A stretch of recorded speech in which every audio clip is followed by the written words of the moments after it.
vous avez utilisé une formule pour calculer un élément. Cette formule renvoie à d'autres valeurs, utilise d'autres valeurs. Cependant, vous ne trouvez pas le résultat escompté, ou bien vous souhaitez obtenir un résultat un petit peu différent, tout en modifiant les variables d'origine de votre calcul, les variables de référence de votre calcul. Vous pouvez le faire avec un outil de Excel qui s'appelle Trouver une valeur cible. Je vais vous montrer un exemple pour que ce soit plus clair. Par exemple ici, j'ai des lecteurs DVD et pour les produire, il y a des coûts fixes, mais il y a aussi des coûts variables sur lesquels je vais pouvoir influer et je vais avoir une marge aussi que je vais pouvoir définir avec donc une marge plus ou moins importante. Cela va me permettre de définir un prix de vente. Donc le prix de vente est tout simplement égal au coût fixe plus les coûts variables, le tout multiplié par la marge. Donc je vais ouvrir les parenthèses et je vais additionner ici C3 plus C4, je ferme la parenthèse et je multiplie tout ça par la marge qui se trouve ici en C5. J'appuie sur la touche Entrée. Je vais donc vendre mes DVD à 214,5 €. Je souhaite maintenant effectuer le même calcul pour les téléphones. En réalité, je n'ai qu'à automatiser cette formule pour utiliser exactement les mêmes valeurs dans cette colonne-ci et donc je vais vendre mes téléphones à 137,20 €. Je souhaite maintenant ici vendre mes tablettes et j'ai ici une marge que je vais calculer puisque je vends mes tablettes 630 € et elles me coûtent donc à produire ici 128 € en coût fixe et 430 € en coût variable.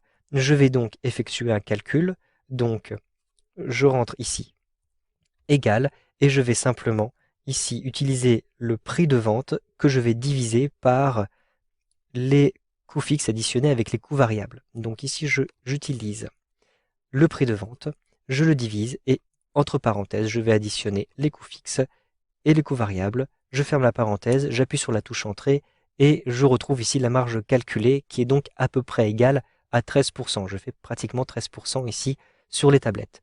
Je vais maintenant ici sélectionner l'intégralité de mon tableau et je vais réduire ici le nombre de décimales. Je n'ai pas besoin d'avoir autant de décimales. Donc ici, je vais simplement cliquer à l'intérieur de l'onglet Accueil et dans le groupe Nombre sur Réduire les décimales de manière à être sûr que je vais de garder uniquement ici 2 décimales. Maintenant, je souhaite modifier différents éléments. Par exemple, je souhaite baisser le prix de vente de mes lecteurs DVD à 200 € et en réduisant les coûts variables car je ne souhaite pas baisser les marges. Je vais donc utiliser l'outil de valeur cible de Excel. Je me rends à l'intérieur de l'onglet Données et je vais faire une analyse de scénario. Je choisis ici valeur cible. Je souhaite définir le prix de vente donc qui se trouve en C6. Je souhaite atteindre une valeur de 200 €, donc je vais rentrer ici 200 € et je souhaite modifier uniquement les coûts variables donc qui se trouvent en C4. Je rentre ici C4 tout simplement. Ensuite, je clique sur OK et je vais avoir un calcul qui a été effectué. En effet, les coûts variables ont été réduits. Cela me permet de vendre ici ces éléments à 200 €. Je souhaite maintenant modifier le prix de vente des téléphones. Je souhaite les réduire à 120 €, mais cette fois-ci, je souhaite réduire la marge. Donc ici, je vais sélectionner D6 et je vais me rendre à l'intérieur de l'onglet Données. Je vais maintenant faire une analyse de scénario avec la valeur cible. Je souhaite donc définir D6. La valeur à atteindre sera 120 € et la modification sera les marges, donc D5 qui se trouve à cet endroit-ci.